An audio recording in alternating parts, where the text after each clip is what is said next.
The Youth Rise Up Summit is an annual event through which Corporals seeks to provide young Zambians a platform to connect with others, to be inspired, and learn from examples of impactful initiatives implemented by young people at local, national, and international levels.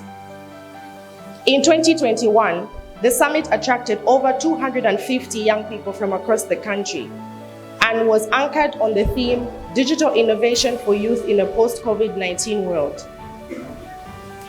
This is the second Youth Rise Up Summit, and our theme is Building Resilient Youths Through Education and Innovation. Utilizing a hybrid format that began with yesterday's online component, various amazing speakers shared on issues pertaining to sexual reproductive health, financial literacy, and governance.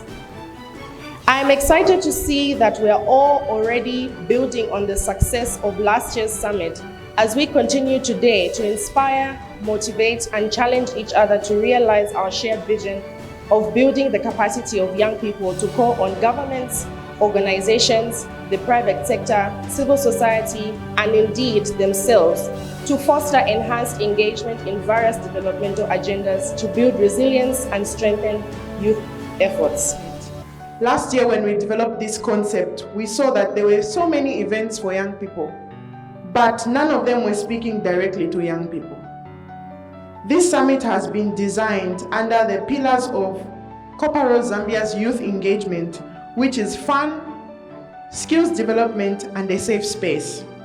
I hope that this is a safe space for you to interact and learn from each other.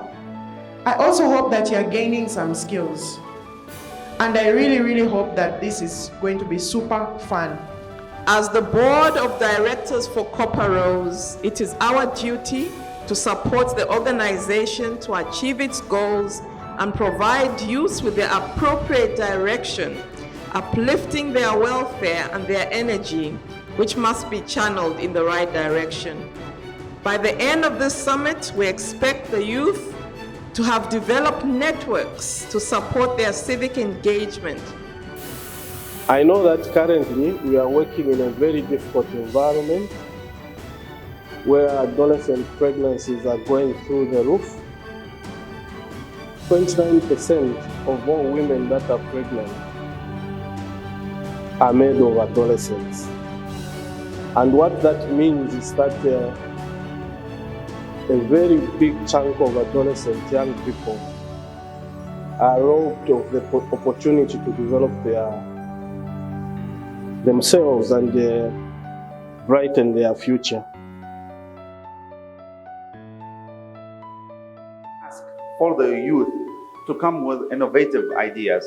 Like people in COP27, like from the Zambian side, were talking about using solar panels. So I told them solar panels is like 10, 15 years ago. We need to look at newer things and newer innovations, and this can only come from you guys. So there's a lot of funding coming to anything related to energy or climate change. If you have projects related to that, approach the ministries and tell them, I have this new project, not something that people have been doing for years and years. And there's finance and there's helping to that. When we write our tests, for example, we have this specific lecturer who will give us questions that are practical, and he's one of the few who will give you such questions.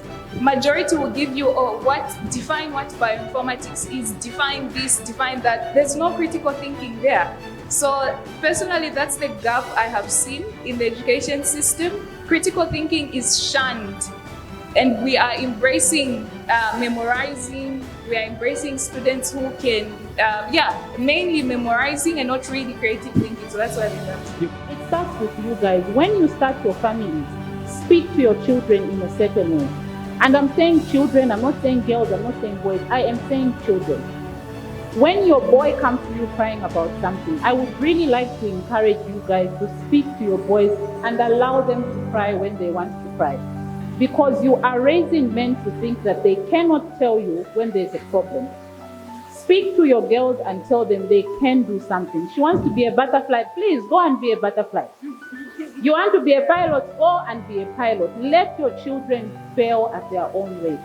I Right. was privileged to grow up in a house where my parents told us, in this house you should pass. You don't care if you're a boy, you're a girl, you should pass.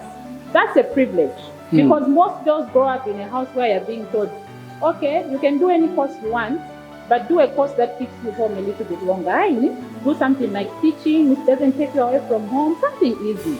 So what I would advise us as young people is that when you have certain ideas and challenges, try to research more on them, and what's key is identify your friends that you share common goals with. So for example, you have this brilliant idea, but people that you associate yourself with, it's not in relation with that, and that really wouldn't help you. And just go online, try to search for these conferences, these events, a lot of them. And also, like he had said, it's key to have a LinkedIn account in this age that we are living in. Most of the opportunities that I've gotten them through LinkedIn, and even most of the startups that we are working with, most of my co-founders are people that we just met through networking events like here. So it's who you associate with. They don't have honest conversation with us, our parents, only a few.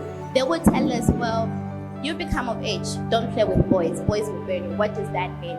So I think cultural behavior change really has to play a role also as individuals, as parents. We really need to deep dive into the root cause.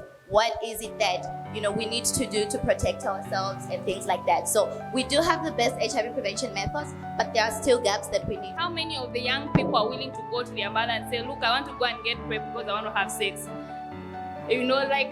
Just even our culture does not allow for young people to even talk about, sex in itself with the adults. So I think that is one of the things that is actually a challenge in the. We have manuals. We have manuals to help parents disclose HIV status to their children. But how many people know about it, use it?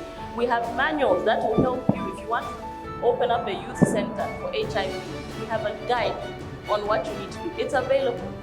Number one is lack of counseling rooms or sessions at the healthy facility. We find that most rooms, they are usually occupied. Okay, so right now we are working with the oral PrEP and oral PEP and also the condoms.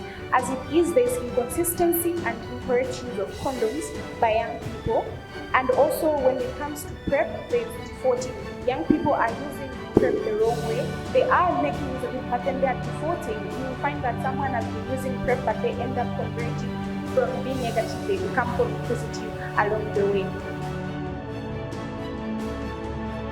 As you're starting your business, don't bring the marketing person at the end of the trail. No, the marketing person starts with you by understanding your customer, empathizing, ideating, brainstorming, and that's where design thinking comes in. But at the end of the day, your business should create impact in the community, solve people's problems, and they'll always value your product. Thank you. Nice. I think if you're looking for a partner, number one, look for happy people.